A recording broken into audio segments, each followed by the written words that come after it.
Para decirles antes que nada, el tema que me han asignado es la decisión judicial. ¿Cómo toman las decisiones? Básicamente, cómo hacen las sentencias los tribunales colegiados, pero los tribunales, los magistrados. Como yo no soy del palo del derecho procesal, esa condición de forastero me permite hablar con más libertad o quizás con más irresponsabilidad. Entonces, voy a hacer una afirmación y se tratará en los 10 minutos de probárselas. Vamos a ver eso, cómo se hacen las sentencias, cómo toman la decisión los jueces que plasman en la sentencia. Mi papá decía que la sentencia es una cosa demasiado importante para dejarla en manos de los jueces. De ahí que yo pienso que la sentencia las hacen y las deben hacer los abogados. La sentencia la debe hacer el abogado. Y para probarles esto Hay 4 normas que nos dicen cómo se toman las decisiones judiciales, ¿sí?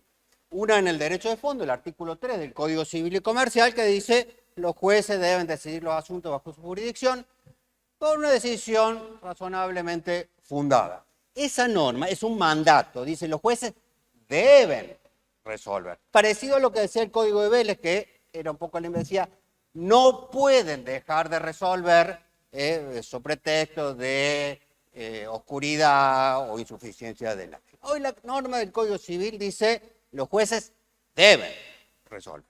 Y eso lo ordenamos con 3 normas del proceso civil, que es el 327, el 328 y el 330, que dicen cómo lo tiene que hacer a esa orden que da el Código Civil y Comercial. Bueno, el 327 dice con arreglo a la acción deducida.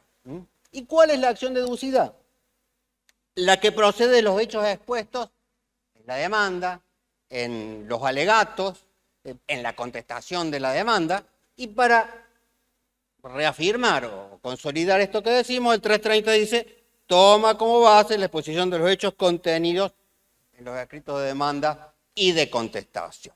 Entonces, yo ahora voy a decir, con menos elegancia y seguramente con menos solvencia de lo que decía el doctor Benavente, cómo estas normas, que las podemos poner como 4 tablones y de ahí levantamos toda la teoría de la decisión en el proceso civil. Y les voy a citar 4 o 5 fallos que ustedes conocen. Siri, Vieites, Portillo, Sejian y Vázquez. Siri, año 1957, la Corte, un tribunal colegiado, 10 años antes de que se sancione la ley de amparo, sanciona a pedido de un abogado que presenta una demanda, dice esto es como un habeas corpus, pero no para la libertad ambulatoria, sino para otro derecho de arraigo constitucional, y quiero que lo falle igual. Y esa corte, presidida por Alfredo Orgaz, integrada por, ustedes saben esos nombres, Gali, comentarista de Salvat, Villegas Basavilbaso, Julio Llanarte, el fiscal era Sebastián Soler, decide y crea el amparo, 10 años antes, llegan ahí los jueces antes que los legisladores, ¿a pedido de quién? De un abogado, que propuso en esa demanda. Y la Corte falló como originariamente. En Cot no fue tan así porque Cot era en realidad una causa penal que Orgaz la transformó en realidad en amparo. Vieites de Fernández, año 1977, la inflación, había autores como el propio Orgaz Llambías que decían un peso igual a un peso. Si el contrato dice 100, hay que pagar 100. Entonces vino un abogado a decir, me va a pagar eso, me va a pagar la segunda cuota del departamento, que creo que era en la Avenida del Libertador, la mitad, el 50% del valor, con lo que vale un par de zapatos. Y han pasado solamente 8 o 9 meses desde que... Entonces reclamó que ¿y la Corte qué decidió? Lo que le pidió el demandante. Y casi le transcribió. Y dijo, actualice. Problema que hoy tenemos y que no lo estamos terminando de resolver, pero voy a obviar a eso, que ahora buscamos con los intereses. El caso Sejian, que creo que fue un abogado de Belleville. El divorcio, en el año 1985 no había divorcio vincular. El abogado pide en la demanda de divorcio por presentación conjunta, dice, la norma de la ley de matrimonio civil no resuelve con justicia. Yo quiero volverme a casar.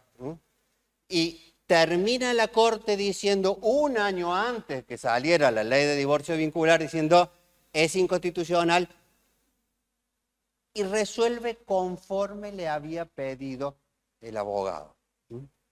El caso Portillo creo que fue, mejor dicho, fue del servicio militar obligatorio de una persona que por razones de conciencia no quería utilizar armas y pide, claro, porque los jueces venían diciendo, ¿cómo? Si es un servicio militar, usted no puede escoger si va a ir a la guerra con una banderita o con un plumero.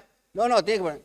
Y él da sus razones en ese escrito de demanda que le interpone como un amparo, pero le dan un trámite dialéctico y la Corte termina decidiendo que puede prestar ese servicio de acuerdo a sus convicciones.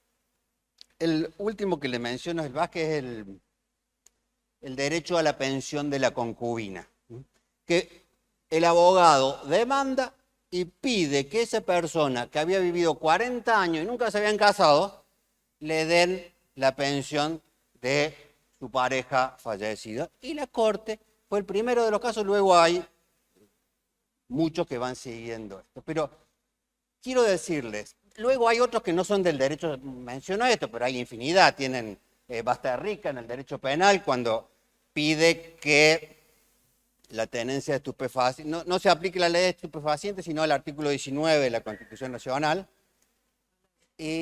Alavi, Ángel Estrada contra la administración de puertos, es decir, que la Corte dice, no, yo tengo que permitir, aunque no haya ninguna acción, que revisemos la decisión de un órgano administrativo.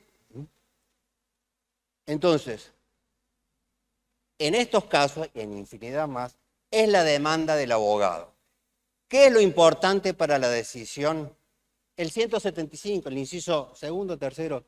¿Qué tiene que hacer el abogado en la demanda y luego en la expresión de agravio? La cosa que se demanda, y fíjense qué bellas palabras, precisada con exactitud. No es la mitad del trabajo de los jueces, es todo el trabajo de los jueces. Cuando la cosa que se demanda está precisada con exactitud, ahí la demanda debe ser el proyecto de sentencia a la que yo aspiro. Yo en la demanda, o en la expresión de agravio, o en la defensa, en la contestación de la demanda, le tengo que redactar al tribunal qué pretendo que decida. Y luego él le dará fundamentos. Más o menos convincentes, recién nos ilustraron perfectamente los profesores que acerca de si las convicciones, pero una demanda bien hecha, una contestación bien hecha, es la sentencia que yo quiero obtener de ese tribunal. Muchas gracias.